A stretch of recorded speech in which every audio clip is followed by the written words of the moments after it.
Hindi po lingid sa inyo yung tinatawag na Operation Tokhang. Ano po ba yung Tokhang? Dati naguguluhan ng ano yung Tokhang.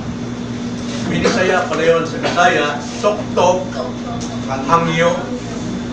Sa Tagalog, kumakatok at nakikiusap. Baga, sa isang salita sa Tagalog, nanunuyo. Now, ayon sa statistics nitong October 13, na basa ko, mayroon ng 29,274 ang numbers ng police operation na kinonduct. At mayroon ding 28,234 mga drug personalities arrested. At ayon sa Operation Tokhang, mayroon ng 2,704,000 na mga bahay na nakatok na ng mga pulis sa buong bansa. Kaya umaabot na po ngayon sa 245 total number of surrenderers sa gawa ng Tokhang. At ang pusher dito ay 53,708 at ang mga users ay 686,507. Sabi nila, nasaan yung mga drug lords? Ang mga drug lords po nakakulong ngayon sa Muntinlupa. Nakakulong na sila, safety pa, may gwardiya na, nakakapag-operate pa. Kaya marami po ang gumagawa, mga pushers and users po sa buong bansa natin na kumikilos dahil ang drug lord safety po, gwardyado ng mga pulis. Kaya wala po silang katakot-takot o walang takot na gumawa ng kanilang operasyon. Pero marami pa rin mga drug lords na naglipana sa ating bansa. Na bilang Kristiyano, ang Panginoon din ay nanawagan sa atin ng Tokhang. Kaya ito rin po ang ating paksa, Operation Biblical Tokhang. Nais kong buksan natin ang ating mga Biblia sa Revelation chapter 3, verses 14 to 22. Pahayag, Kabanatang 3, at babasahin natin ang mga talatang 14 hanggang 22. Ito po ang salita ng Panginoon. At sa anghel ng Iglesia sa Laodicea ay isulat mo.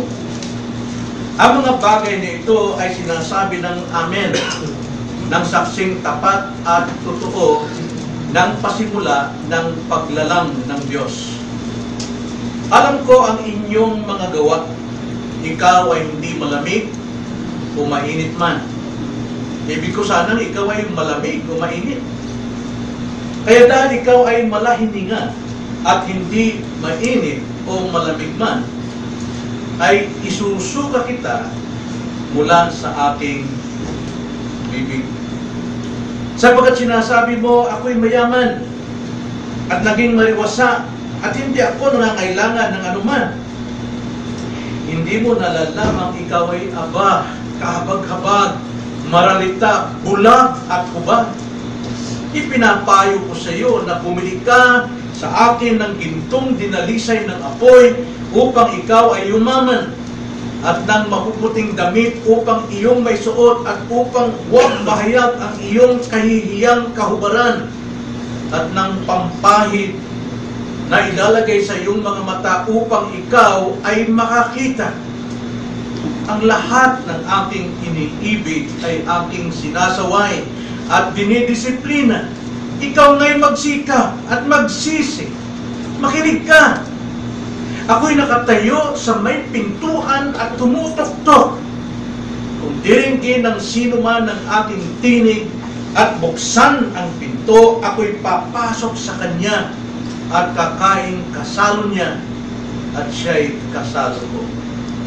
Ang magtagumpay ay pagkakalooban ko ng umupong kasama ko sa aking trono. Gaya ko naman na nagtagumpay at umupong kasama ng aking Ama sa kanyang trono. Ang may pandinig ay makinig sa sinasabi ng Espiritu sa mga iglesia. Ito ang salita ng Panginoon, tayo po ay manalangin. Opo, Panginoon, alam namin na kayo po ay tumutok-tok, ngunit hindi namin ito pinapansin. Kayo po ay nananawagan, ngunit kami po ay nagbibingi-bingihan. Kayo po ay nanunuyo, ngunit ito po ay aming pinapaliwanag. Gamitin po ninyo ang inyong mga salita ngayon at bigyan nyo kami ng liwanag ng kaisipan at Espiritu na siyang magturo sa amin ng katotohanan at nawa ibaba namin ang aming mga puso at sarili na lumuhod ang aming mga puso sa iyong presensya sa pamamagitan ng kapahayagan ng iyong salita upang kami po, Panginoon, ay maligtas sa mga konsekwensya sa aming po mga buhay. Ang aming dalangin sa pangalan ng Panginoon Jesus. Sino po ba natatakot sa Operation Tokhang? Alam natin, tayo na wala pang kaugnayan sa drugs, ay hindi po tayo matatakot dyan. Sapagat ang natatakot po sa Operation Tokhang ay yung mga addict lamang, mga user, mga drug lords, mga pusher, yung pong natatakot. At maliban doon, pati mga magulang at kamag-anak, natatakot din kapag ang kanilang anak, ang kanilang miyembro ng pamilya ay sangkot sa droga. Kaya sila po ay nanginginig at natatakot sa Operation Tokhang ng ating gobyerno. Sapagat kapag ikaw ay natukhang, pinapalagay mo na sira na ang buhay mo. Nakakaya na sa mga tao. Lalo na kung madiscover na ang yaman mo ay mula sa masamang gawain.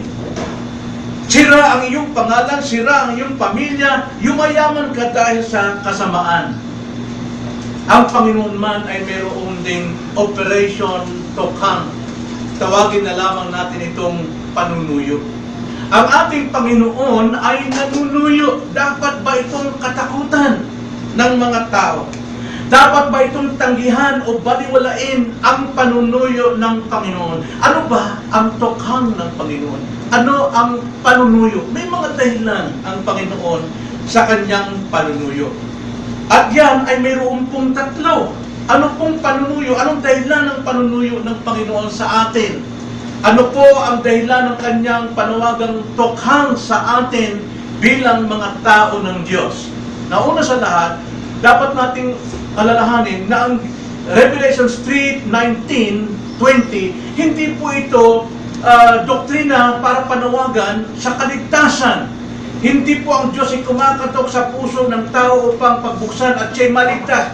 Yan po ay labag po kontra sa ating doktrina ng Doctrine of Grace, sapagkat ang Diyos po ang may-hari ng ating puso na siya magbubukas at hindi tao ang nagbubukas ng puso.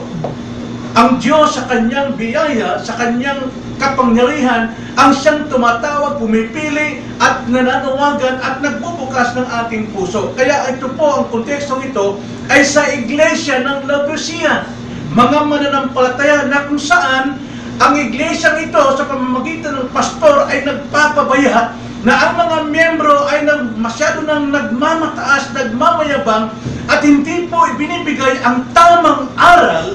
Kaya ang mga miyembro dito ay nanlalamig sa kanilang mga pananampalataya.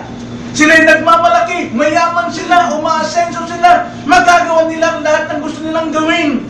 Paliwalain natin ang Panginoon na ang sinasabi dito ng Panginoon ay nanunuyo, kumakatok sa pintuan ng iglesyang ito na sana ang salita ng Diyos, ang panawagan ng Panginoon ay maipahayag upang manumbalik muli ang mga miyembro ng iglesia ng Laodicea.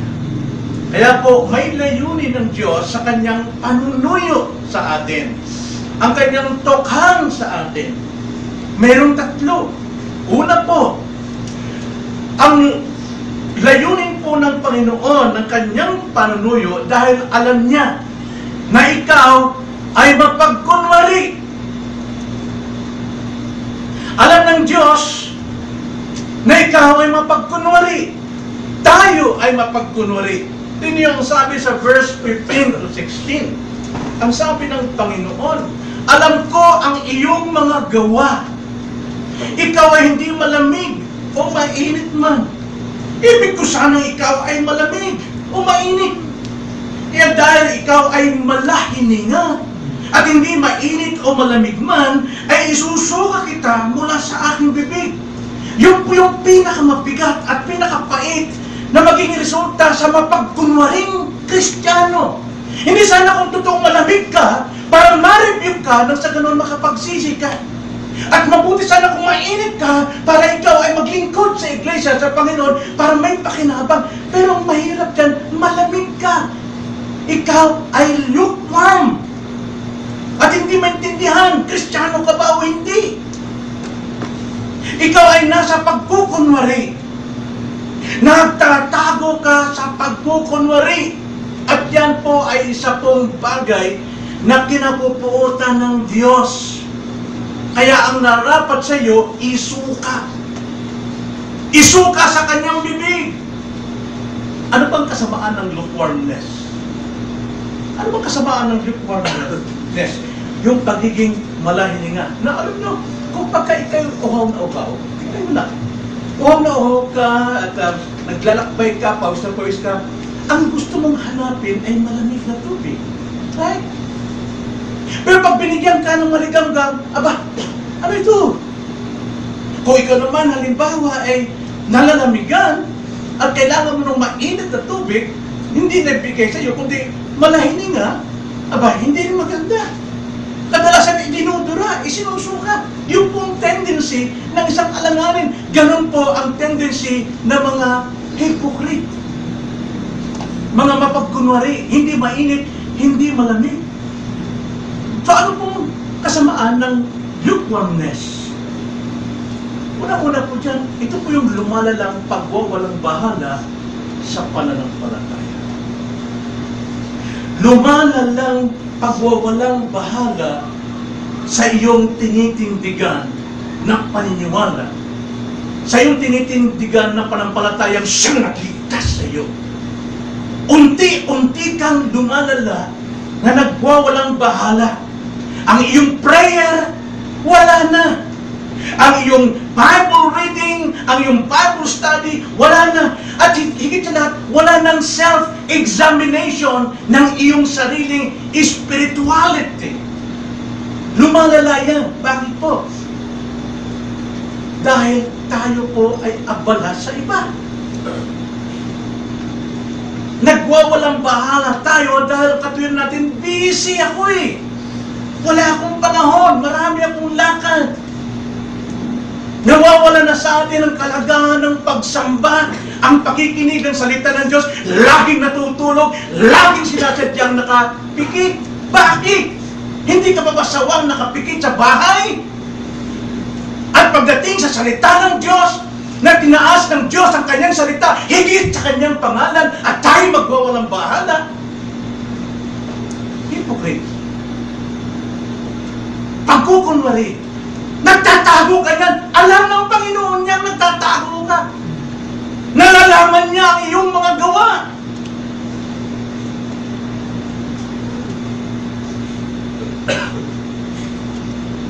Sa umaga, hindi na makapag-pray. Dahil busy, marami, mahaba yung gawain sa bahay, ay sa trabaho. Kailangan ko umalis. Pagdating sa gabi, latang-lata na, pagod na, dahil sa paglilingkod, sa sanlibutan.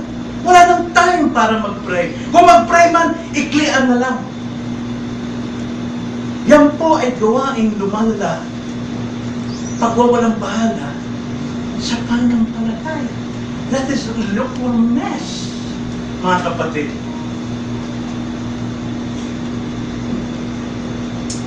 Pagdating sa reading, hindi na nagbabasa. Ninaantok na eh. Total, mayroon namang scripture reading sa church. Doon ko na lang pagpapatuloy, sasabayin ko na lang scripture reading. nagtatago ka sa iyong hypocrisy. Ang lukewarmness, gumagapang sa iyong kaluluwa. Unti-unti ka nang nilalamon. Nilalamon ka na sa kasamaan nito. Naalala ba si Cain? Si Cain po, nagagalit sa kapatid niya. Bakit? Yung kapatid niya tapat sa Panginoon sinusunod ang kalooban ng Diyos. Kaya itong si Cain ay masama. Nagsiselo siya sa mga taong tapat na nakikitang laging nandun sumasamba sa Panginoon, laging nananalangin sa prayer meeting, naiinggit siya, nagagalit siya. At dahil dyan, sinaway siya ng Panginoon. Ang sabi ng Panginoon sa kanya, Genesis chapter 4 verse 7, ang sabi, "Then the Lord said to Cain, why are you angry? And why was your countenance fallen?" Bakit humahaba yung nguso mo at galit ka? "If you do well, will not your countenance be lifted up?" Kung maganda naman ang ginagawa mo, di ba? Ayos lang ang iyong sarili. "And if you do not do well, sin is crouching at the door, and its desire is for you, but you must master it." Yung kasalanan daw ay parang halimaw na gumagapang sa iyong kaluluwa na kung hindi mo ito makontrol, it will be destroyed. Yan po ang kasamaan ng lukewarmness. Hindi natin napapansin, malamig ka na. Maligamgam, hindi masabing malamig na, kasi pagka malamig, inabong malamig ka, mag-repent ka talaga sa Panginoon. Pero kung lukewarm ka, sasabihin mo, ba, sinong nawawala sa Panginoon? Lukewarm. Wala na. At pangalawa, bagamat nasabi ko na, unang-una, ito'y lumalalang pagwawalang bahala sa pananampalataya. At ikalawa, ito'y marka ng paggapang ng lukewarmness sa iyong buhay. Wala nang gana sa pagdadalo. Ang dami ng dahilan. Ang dami ng dahilan. Lahat na yata ng dahilan gagawin para lang may tuwid yung kanyang pagtatago. Sa realidad, lukewarm ka na. Pagka sa ibang salin po, backslider ka na. Yan po ang sign. Hindi nyo pa na-realize ang inyong sarili?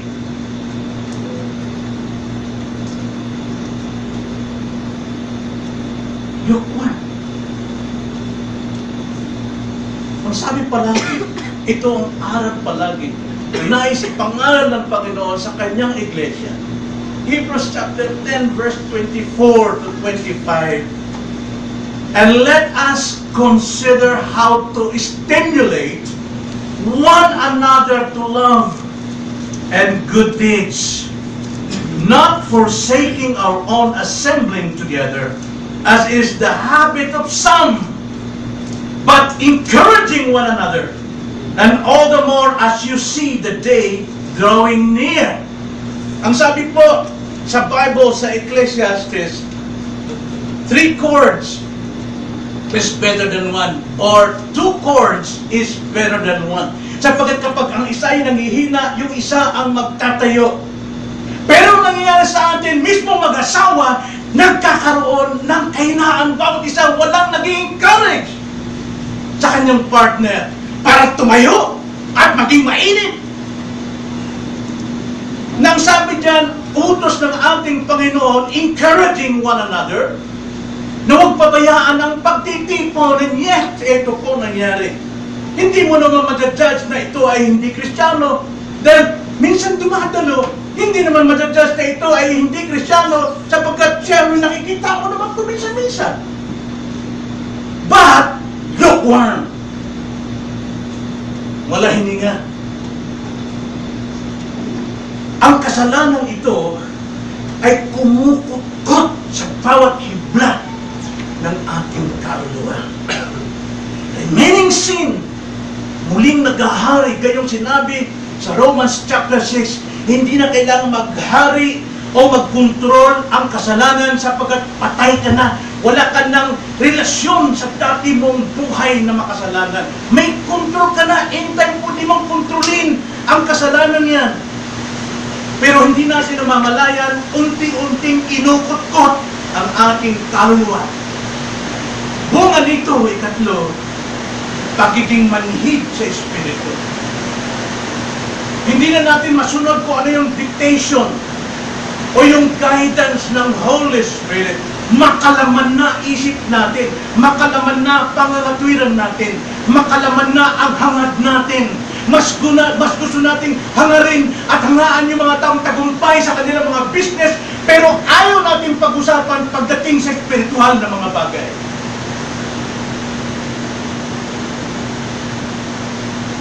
Napapansin niyo ba yun?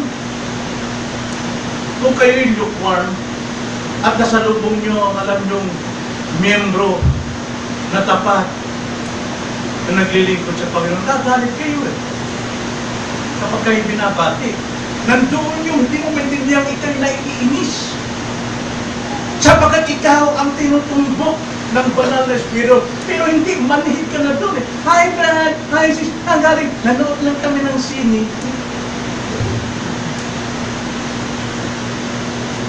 Nasaan ka Brad? Nasaan ka sis? Ay, naku, akala ko kasi, maraming akala.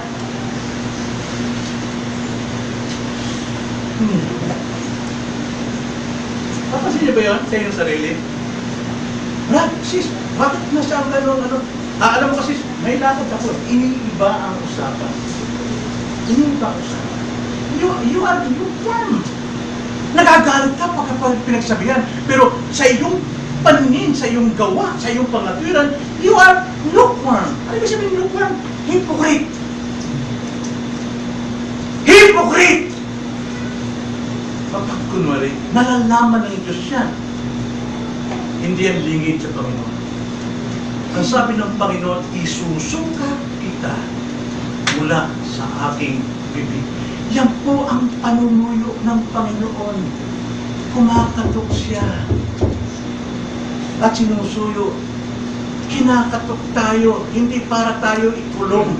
Para tayo ay haktulan, husgahan, i-judge na ikaw ay silya elektrika. No, nananawagan ng Panginoon na magbalik loob ka. Yun yung unang dahilan. Bakit po merong panunuyo ang Panginoon? Meron siyang spiritual talk sapagkat nalalaman niya ang iyong pagpupunod. At hindi lamang nalalaman ng Diyos ang iyong pagpupunod, kundi alam din niya ang iyong pagmamalaki. Pagmamalaki. Tingnan niyo ang sabi 17:18. Because you say, I am rich, and have become wealthy, and have need of nothing. And you do not know that you are wretched, and miserable, and poor, and blind, and naked. I advise you to buy from me gold refined by fire, so that you may become rich, and white garments so that you may clothe yourself, and that the shame of your nakedness will not be revealed, and eye salve to anoint your eyes so that you may see. Ikalawang dahilan bakit nanunuyo ang Panginoon? Yabang mo. You're so proud. Masyado mapagmalaki. Pinagmamalaki mo yung katayuan. Kahit naman ako wala sa Panginoon, pinagpapala naman ako yun. Tinan mo.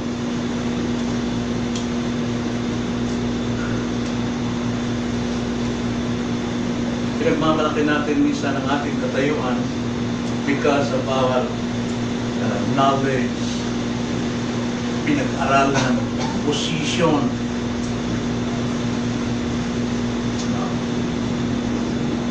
Ang iniibig ng Diyos, Kanyang nire-review.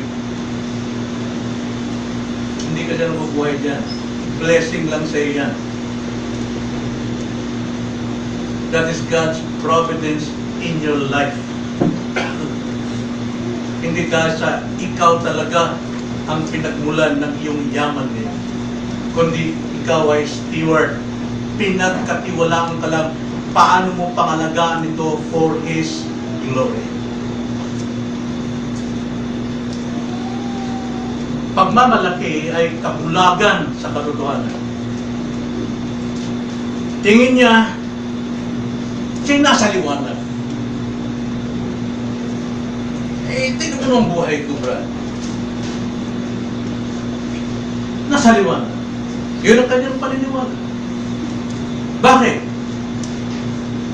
Nananagalan naman kami. Okay buhay namin. Napagtapos na yung mga anak ko. Ngayon magtatapos pa yung iba. Okay naman kami. Kayang-kaya namin pag may na-hospital. Marami kaming pera para pambayad doon. Marami kaming mga benepisyo, mga privilege sa kumpanya.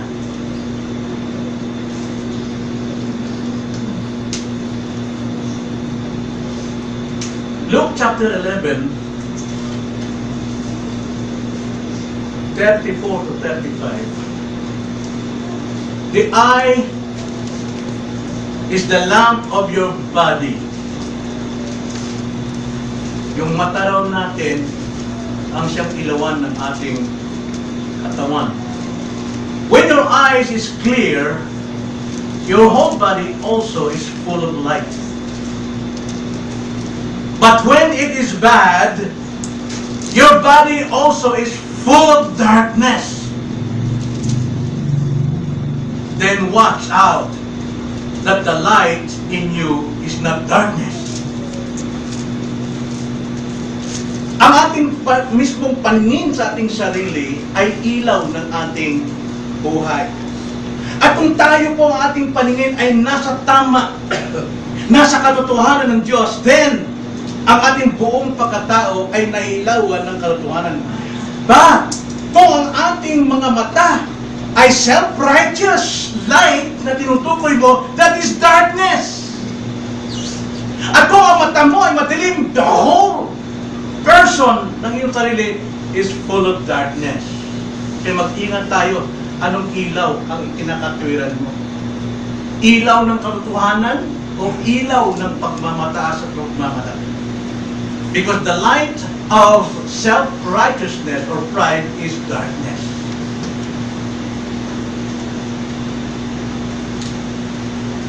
Kaya ang panawagan ng Panginoon, napakabuti ng Diyos. Kaya mayroong preaching.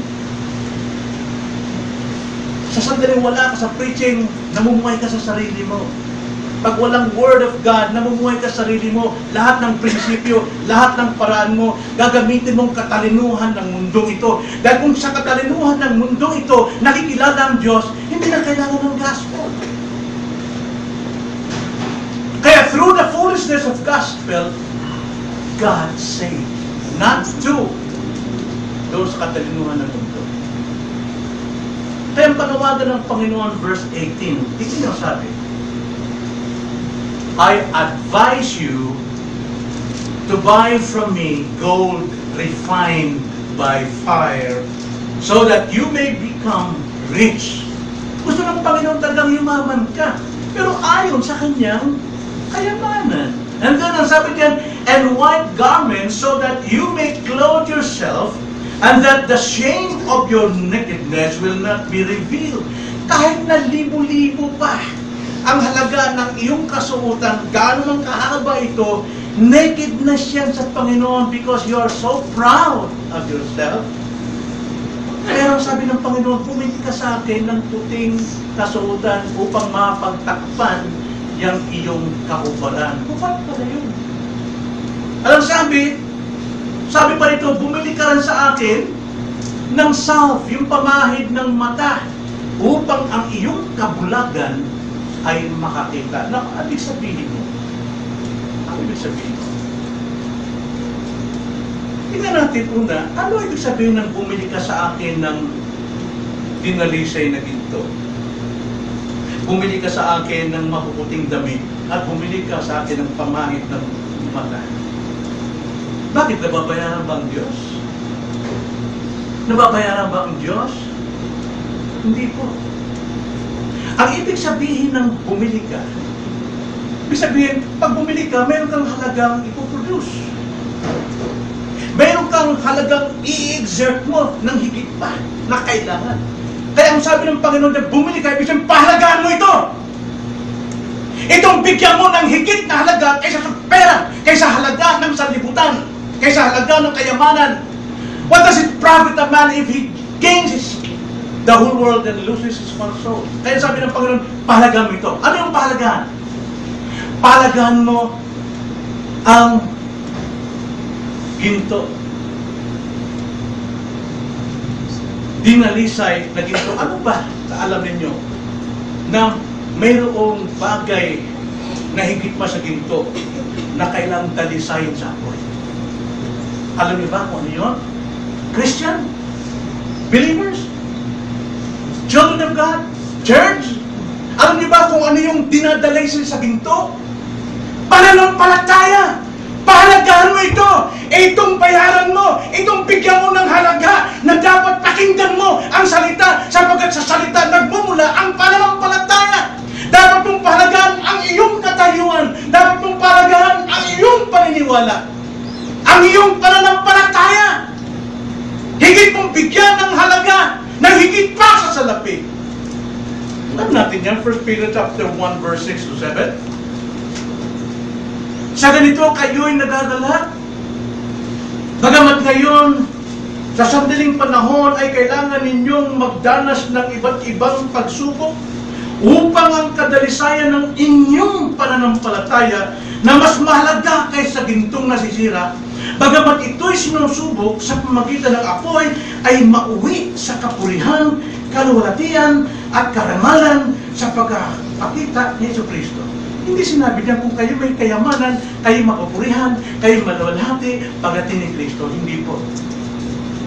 Kapag ang inyong panampalataya nadalisay dahil sa inyong pagsunod kahit sa gitna ng apoy ng mga pagsubok, napatunayang nakatayo ka sa iyong panampalataya, pagdating ni Kristo, ikaw yung pararangalan. Hindi sinabing kung gaano kayaman ang dalang pera rito, gaano kabantok ang pangalan mo, pararangalan ka ni Kristo. Mali yun, yan kayo sa panundo. Eh sabi ng Panginoon, itong bigyan mo ng halaga. Buy this! Bilhin mo ito! Bilhin mo ito. At ano pa? Ang sabi pa dyan, sa ating text, verse 17, and have need, and you do not know that you are wretched and miserable and poor and blind and naked, and I advise you to buy from me gold refined by fire, so that you may become rich. And secondly, and white garments, so that you may clothe yourself, and that the shame of your nakedness will not be revealed. Ano pong dapat dyan? Yung una, pahalagaan ng higit pa sa pera, ang pananampalataya. Ngayon, ikalawa, ano rin ang pahalagaan na dapat bigyan ng halaga na higit pa sa salapi, hindi pa, higit pa sa magandang baro na ito. Ano po dapat yan? Kapanalan. White stands for holiness.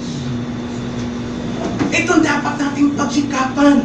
Sapagat kung wala po tayong kasuotan ng holiness, gaano mang kaputi yung suot mo, physically, literally sa mundong ito, kahit yan ay libo-libong halaga pa, you are still naked in the eyes of the Lord. You are naked.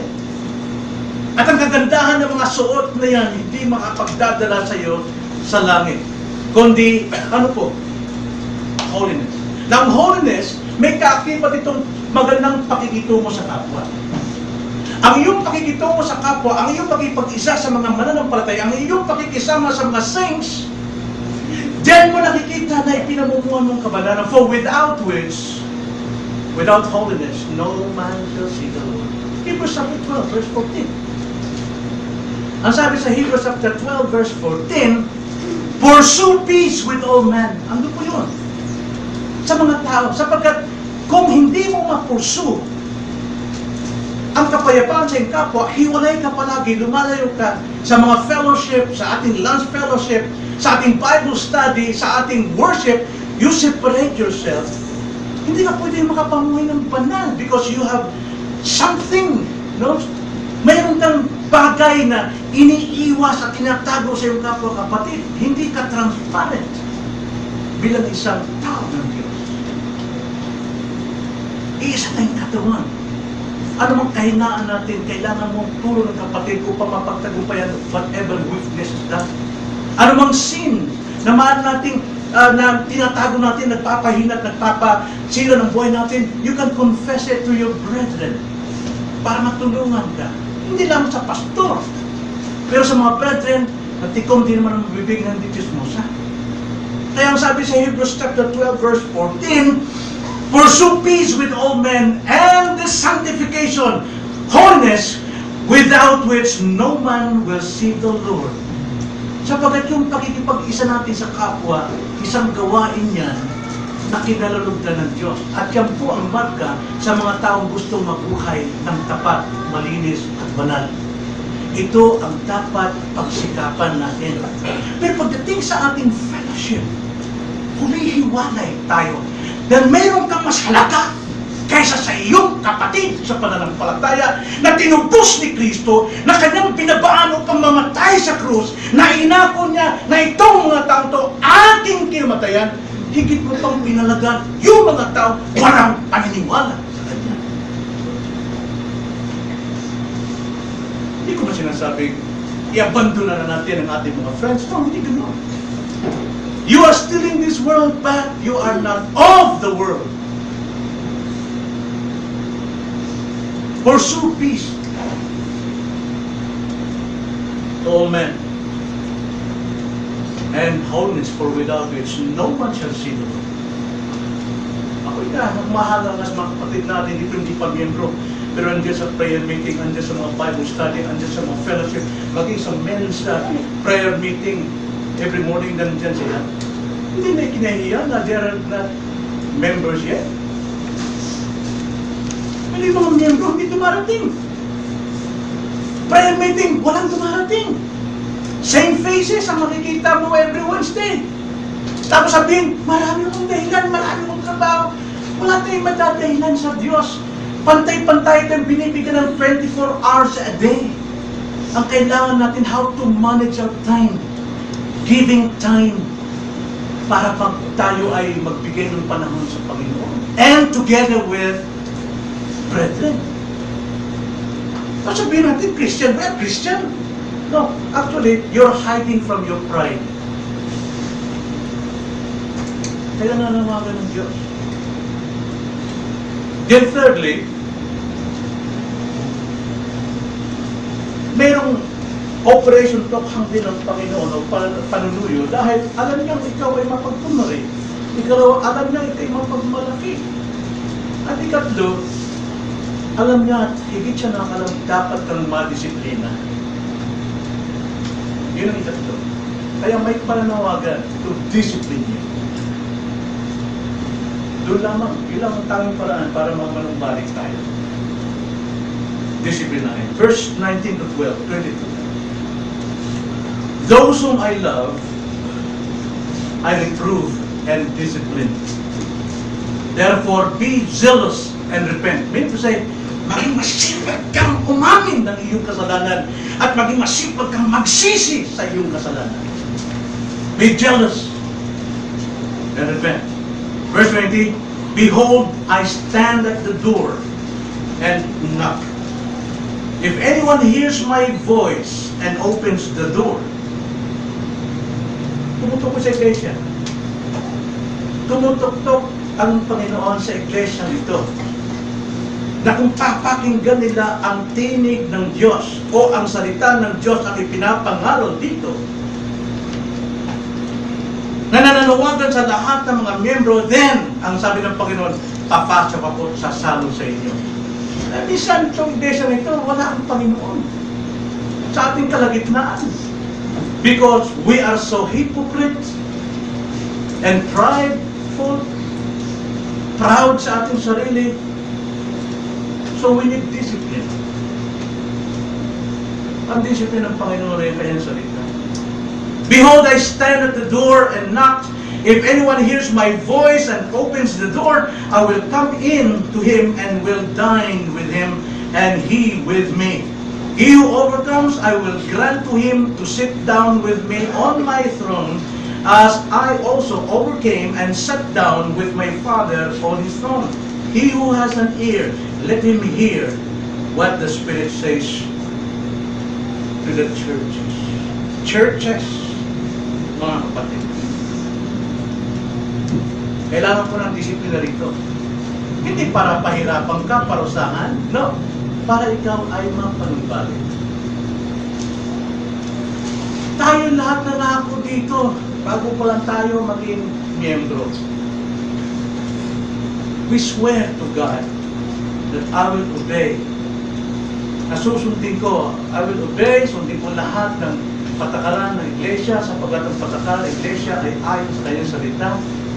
Lahat tayo. Nangangako dyan. We will support lahat ng mga services, even sa mga family gatherings, kasama yan sa ating sinumpaan. And yet, nasaan tayo? Kailangan madisiplina. Hindi ito palo ng isang malupit na ama, but a discipline, a rod mula sa isang merciful and loving Father.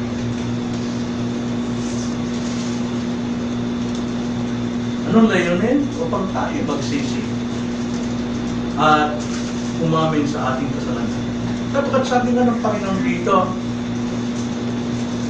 sino man, those whom I love, I reprove and discipline. Ang sabi niya sa 19. Then, pagamat ito'y sa church, na dapat ang church hindi na siya magtuturo at mamumuhay sa mga miyembro ng kasayahan lang, ng dagan lang, sayawan yan.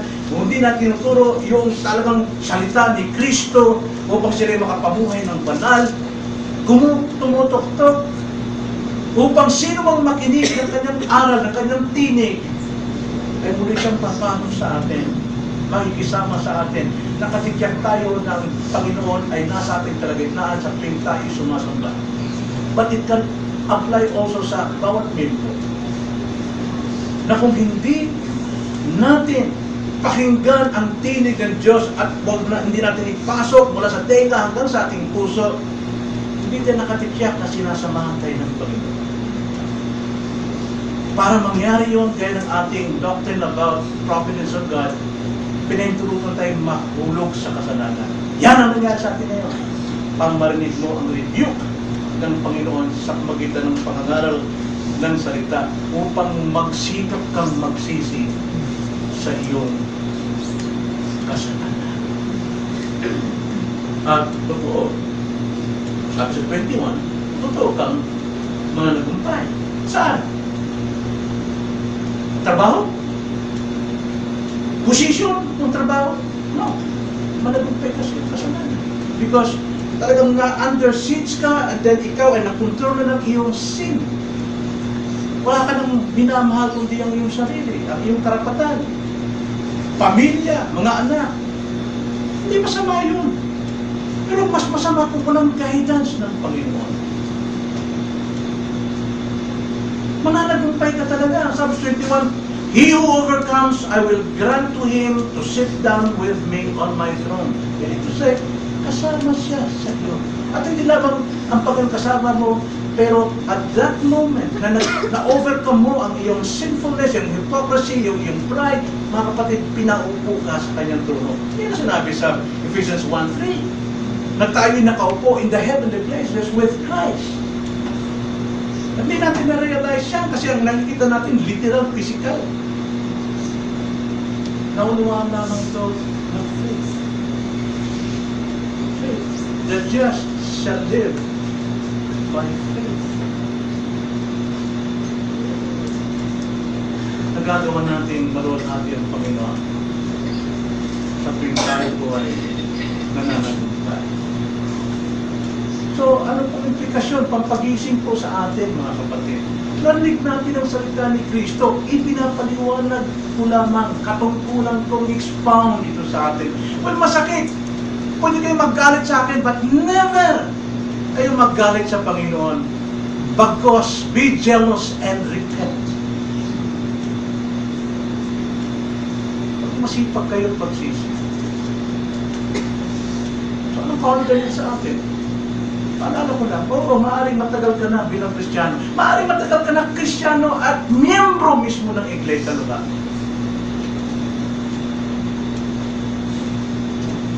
Pero hindi ka makitaan ng paglilingkod sa karya ng Diyos. Luke 1.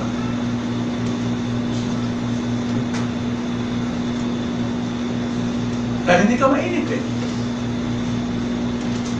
At hindi ka rin malamig kasi nandiyan ka naman. Pamisa-misa. Yung alam mo, maraming dahilan.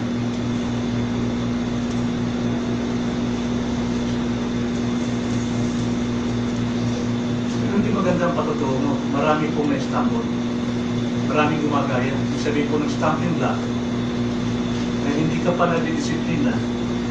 Maraming susunod sa mga patutuo mo, hakbang mo, paniniwala mo.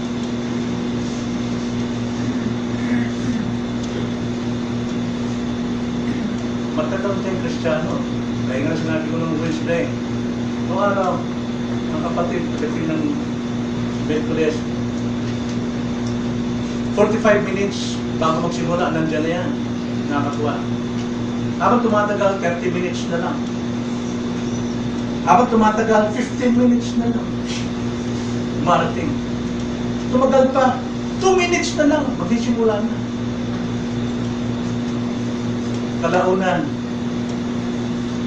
5 minutes after ng simula, saka lang darating.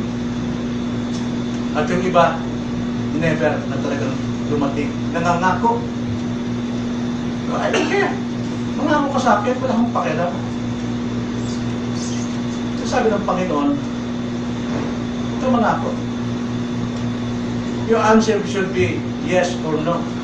Or else, lahat ng pangako, mula yan sa kasamaan.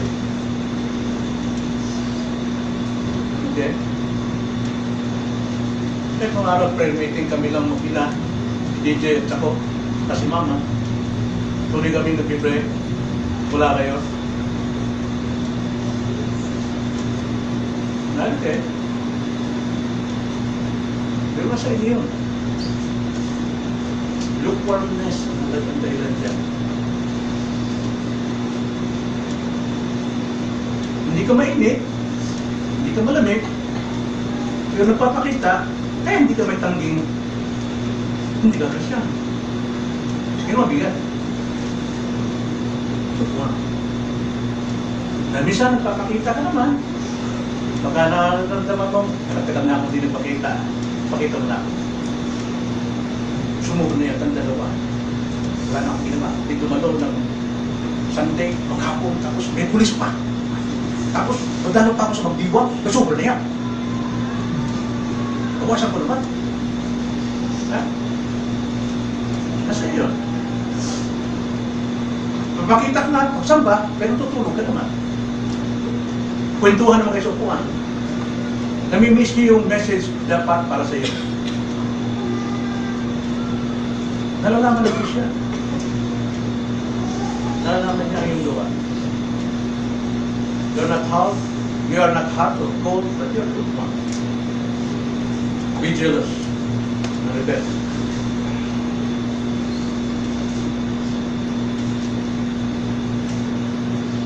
Pero minsan ito, masabi ko, dahil ang Diyos nagmamahal sa iyo. Ang pagmamahal ng Diyos sa bawat isa sa atin, hindi yan mapuputol. But our fellowship with God, napuputol. But God cannot deny Himself, so He cannot deny you na ikaw ay kanyang pinumos. But be jealous and repent. Kaya nga sa church, mayroon pong church discipline. Huwag mo antayin ito. I was planning then sa mga taong irregular ang pagsampa. Hindi dahil hinahanap pong presence nyo, but you are not faithful sa God na inyong binigyan ng covenant. at katungkulan kong i-implement ang kanyang salita. Either suspension, excommunication, or separation. Suspension meaning to say, wala kang Lord's Supper, wala ka sa mga meetings, suspended ka. Or excommunication, talagang tanggal ka sa iglesia, nakaban ka. Lahat ng church ng Reform, alam nila yan, hindi ka pwede tanggapin that you have to go back to your church. At kung ikaw ay manunumbalik, may usapan, ikaw at iglesia, na pagdating sa pagsamba, huli kang darating. Pag nagsimula ang pagsamba, huli kang darating, huli kang papasok para nobody, walang tao dapat makapansin sa'yo. At pag uwi, una kang uwi para walang taong makapansin sa'yo. Mabigat po ito. Or anong gusto? Exclusion. Pag sinabi kong exclusion, mga kapatid, hindi to resignation. Exclusion means say, walang dahilan na ikaw ma-excom, but you have to be excluded dahil sa iyong ugali. Nakakatisod na. So hindi ka pwede mag-apply sa ibang church. No way. Hindi ka naman resign. Mabigat mo yun. All you have to do is go back, humble yourself, repent. Yan ang paraan ng Diyos na disiplina according to His word. Huwag natin antayin yun. Maraming nagagalit sa akin, maraming natatakot sa akin dahil sa sinabi ko sa iglesia nito. Give them time, Pastor Koy, give them time. Of course. 1 year, 2 years, 3 years. Is that enough already? Maybe not. Because God is gracious, pero hindi naman siya nagtutuloy ng kasalanan. Paano niyo pinakita ng pag-ibig? Discipline.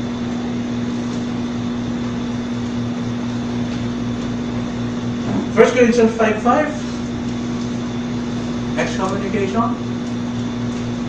Ibigay ang ganyang tao kay Satanas sa ikawawasak ng laman upang ang kanyang espiritu ay maligtas sa araw ng Panginoong Hesus. Nakita niyo ang grace pa rin ng Panginoon ng kanyang providence na pagka ito'y tiniwala sa iglesia, under ka pa rin sa providence ng Diyos, nagdaranas ka ng iba't ibang pasakit sa buhay. Maaaring mamatay ka, maaaring masakit ka, madisgrasya ka, in order for you to come back, mag-repent sa Panginoon. Ang Espiritu mo ay manubalik sa Diyos. Mabigat yun. Mabigat yun. Matthew 18:20, sapagat kung saan nagkakatipon ng 2 o 3 sa aking pangalan, ay naroon ako sa gitna nila. Context, church discipline. Mayroon isang kapatid na unruly, hindi makontrol, patuloy sa kanyang ugali, patuloy sa kanyang prinsipyo, kailan kausapin? Bakit gano'n? Ba't hindi na kayo ma-attend? Ayaw niya makinig, ayaw niya mag-repent, manumbalik, then dadala ng panibagong witness, ayaw pa rin, pangatlo, ayaw pa rin, then there is a church. Saan man may 2 o 3 nagkakatipon na nagkakaisa sa lupa na dapat itong taong ito ay disiplina. Nadidisiplina sa langit. Close din ang kingdom sa kanya. Pero pag siya'y na-restore, open din ang kingdom ng Panginoon sa kanya. Yan po yung paraan ng Diyos ng pagdisiplina. Hindi po biro ito mga kapatid. If gusto mo maging membro ng iglesia, hindi ka mo nang tatanggapin na bulag ka sa mga dapat mong sundin as a member of God's kingdom. 2 Thessalonians chapter 3 verse 14, ganito pong sabi, was na ikaw na-discipline. O di ka napagsabihan, na-exclude, or na-exclude. Ganito po ang sabi, 2 Thessalonians chapter 3 verse 14 to 15, if anyone does not obey our instruction in this letter, take special note of that person and do not associate with him or her, so that he will be put to shame. Nakita nyo? Meron tayo nagdidisiplina rito. Pinupunta pa natin sa bahay, kinakalingan natin, in-invite natin, mamasyal, welcome natin, as if parang wala siyang nagawang kasalanan. So, hindi siya nahihiya sa kanyang sarili, kundi natutuwa pa na kinukondon ng mga Christian ang kanyang kasalanan. Okay lang pala. Okay lang pala magkasala ng ganito kasi tinatanggap naman ako. But the Bible is very clear. Ang sabi diyan, if anyone does not obey our instruction in this letter, take special note of that person and do not associate with him or her so that he will be put to shame. Then 15, yet do not regard him as an enemy, but admonish him as a brother. So anong dapat gawin? Payuhan. Encourage. Pumalit ka na. Magsisi ka na sa kasalanan mo. Hindi yung, okay lang, brother. Sige pa. Pagkakang kapir. Nakikita ko yan dito. Kaya yung taong gumanyan ginagawa, hindi rin siya madisiplina sa kanyang sarili. Kuwan din siya. Mga kapatid, ayaw ko maging tyrant o maging legalist sa kalito. Sinasabi ko lang sa inyo kung sinasabi ng salita na niya. Kumakatok siya. If someone opens the door, dahil narinig ang kanyang voice, ang kanyang salita na itinuturo, then papasok siya sa atin.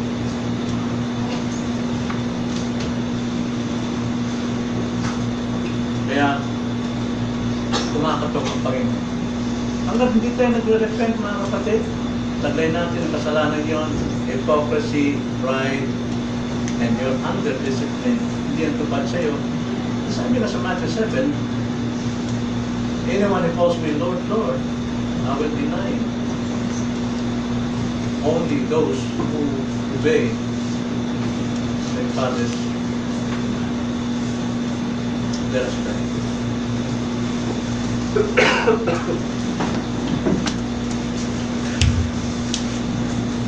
Tunay, Panginoon, ang kinatatakutan ng tao, ang aggression to come dahil po sa drugs. Ngunit, mas nakakatakot po para sa aming mga Kristiyano, mga kinamatayan ni Kristo. Nagpakasakit si Kristo upang kami maligtas, upang kami mapanagon. At magwawalang bahala kami at kami pong tuturing na walang halaga, kami pong pananampalataya, kami pong mga nasumpaan sa Iglesia. O Panginoon, tulungan niyo kami na sa Iglesia nito, may turo ang tama, na wala pong kinikilingan, walang kinatatakutan mukha, kundi ikaw ang katakutan kung paano pong tutulog pinapangaral ang iyong katotohanan. Nawa, Panginoon, maluwalhati kayo sa aming pong pangangaral at maluwalhati kayo sa aming pong pagsunod sa iyong pong mga salita. Nawa, Panginoon, magligtas din kayo sa pamagitan ng mensahe ito. Ito ang dalangin sa pangalan ng Panginoon sa Kristo.